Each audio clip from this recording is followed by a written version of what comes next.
Hello दोस्तों, कैसे हैं आप सब लोग। उम्मीद करते हैं अच्छे होंगे।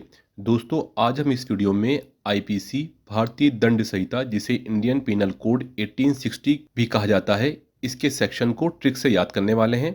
साथ ही आपको बता दें, ये टॉपिक एग्ज़ाम के साथ साथ हमारी डेली दिनचर्या के लिए भी बहुत इम्पॉर्टेंट है। इसलिए इस वीडियो को आप पूरा देखिएगा, जिससे आपको अच्छी तरह से समझ में आ जाए। दोस्तों, आज हम इस वीडियो में आईपीसी के 21 से 52 तक के सेक्शन पढ़ेंगे और समझेंगे।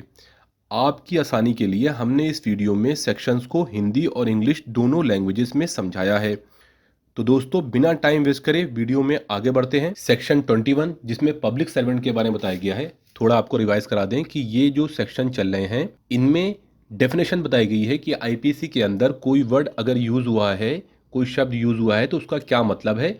और जो मतलब इसमें बताया गया है सेक्शंस के अंदर, वो पूरी आईपीसी के अंदर अप्लाई होगा। तो सेक्शन 21 के अंदर पब्लिक सर्वेंट के बारे में बताया गया है। सेक्शन 22 के अंदर मूवेबल प्रॉपर्टी क्या होती है, चल और अचल संपत्ति क्या होती है, उसके बारे में बताया गया है। सेक्शन 23 के अंदर रॉन्गफुल गेन रॉन्गफुल लॉस, जिसका मतलब होता है संदोष अभिलाप। संदोष अभिलाप या संदोष हानि, संदोष अभिलाप प्राप्त करना, संदोष हानि, रॉन्गफुल गेन या रॉन्गफुल लॉस, इसका पूरा मीनिंग बताई गई है। सेक्शन 24 जो है डिसऑनेस्टली, बेईमानी से क्या तात्पर्य है, इसके बारे में बताया गया है। सेक्शन 25 फ्रॉडेंटली, कपट पूर्वक कैसे काम होता है या क्या काम है, उसके बारे में बताया गया है। सेक्शन 26 रीजन टू बिलीव, विश्वास करने, कोई किसी में विश्वास करने का कारण क्या है, इसके बारे में बताया गया है। सेक्शन 27 में बताया गया property in possession of wife, clerk और सर्वेंट, पत्नी, लिपिक या सेवक के कब्जे में संपत्ति क्या होती है, इसके बारे में बताया गया है। सेक्शन 28 में काउंटरफेट, कूटकरण क्या होता है, उसके बारे में बताया गया है। सेक्शन 29 के अंदर डॉक्यूमेंट, दस्तावेज क्या होते हैं। और सेक्शन 29 के अंदर भी सेक्शन 29 ए भी है, का भी यहाँ पे लिखा है, इलेक्ट्रॉनिक रिकॉर्ड क्या होते हैं, इसके बारे में बताया गया है।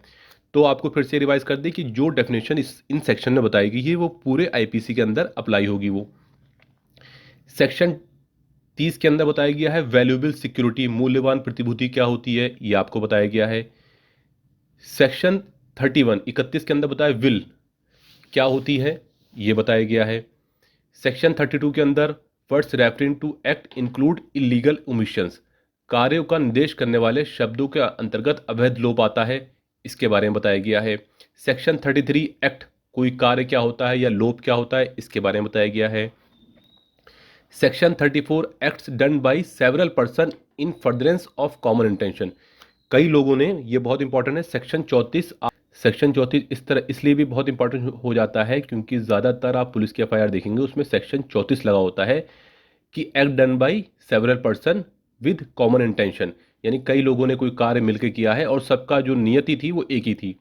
सेक्शन 35 है when such an act is criminal by reason of its being done with a criminal knowledge और इंटेंशन, यानी किसी व्यक्ति ने कोई कार्य जो है ये जानते हुए किया है कि ये अपराध की श्रेणी में आता है, इसके बारे में बताया गया है। Section 36 effect caused partly by act and partly by omission, अंशतः कार द्वारा और अंशतः लोभ द्वारा कारित पड़ा, यानी कि कोई कार्य जो है वो या तो हुआ है पार्शली, थोड़ा बहुत हुआ है, या वो हटा दिया गया है। Section 37 cooperation by doing one of several acts constituting an offence, जब कई कार्य मिल के साथ में कोई ऐसा काम करते हैं जब वो अपराध बन जाते हैं, यानी कि किसी अपराध को घटित करने वाले कई कार्यों में से किसी एक को करते सहयोग करना, यानी कोई किसी ने किसी का मर्डर किया है, तो जो जिस व्यक्ति ने मर्डर किया है, कत्ल किया है, तो उसको अगर चाकू या पिस्तौल किसने दी है तो वो भी क्राइम के अंदर आ जाएगा, रिवॉल्वर देने वाला या नाइफ देने वाला। तो ये सेक्शन 37 बताता है हमें। सेक्शन 38 हमें बताता है person concern in criminal act में be guilty of different offence, कोई व्यक्ति अगर किसी क्रिमिनल एक्ट में पाया गया तो वो अलग अलग अपराधों में भी दोषी हो सकता है। यानी किसी व्यक्ति ने किसी का मर्डर किया तो क्या है कि उसने मर्डर तो किया और उसके साथ जो इलीगल आर्म्स मिले, जिसका उसके पास लाइसेंस नहीं था, तो उसके अंदर भी वो अपराधी है।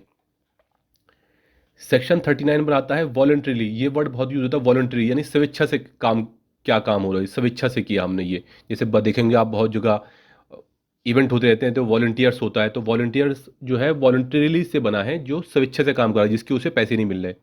सेक्शन 40 जो बताता है ऑफेंस क्या होते हैं, अपराध के बारे में बताता है। सेक्शन 41 स्पेशल लॉ है, ये विशेष विधि के बारे में बताता है। सेक्शन 42 लोकल लॉज, जो लोकल लॉज होते हैं, जो लैंड लॉज होते हैं, ज़मीन के जो लॉज होते हैं, जैसे यूपी में लैंड लॉज अलग है, दिल्ली में अलग है, राजस्थान में अलग है, तो वो सेक्शन 42 बताता है। सेक्शन 43 बताता है इलीगल या लीगली बाउंड टू डू, या तो वो इलीगल कोई काम है या लीगली बाउंड टू डू, अवैध करने के लिए वैध रूप से काम, वो इलीगल लेकिन वो लीगली उस काम को कर सकता है। सेक्शन 44 इंजरी क्षति के बारे में बताता है। सेक्शन 45 लाइफ जीवन के बारे में बताता है। सेक्शन 46 डेथ के बारे में परिभाषा है। सेक्शन 47 में एनिमल की डेफिनेशन है। सेक्शन 48 में वैशल जलयान, जो हमारे शिप होते हैं मर्चेंट शिप, उनके बारे में है डेफिनेशन। सेक्शन 49 ईयर मंथ साल महीने के बारे में डेफिनेशन है।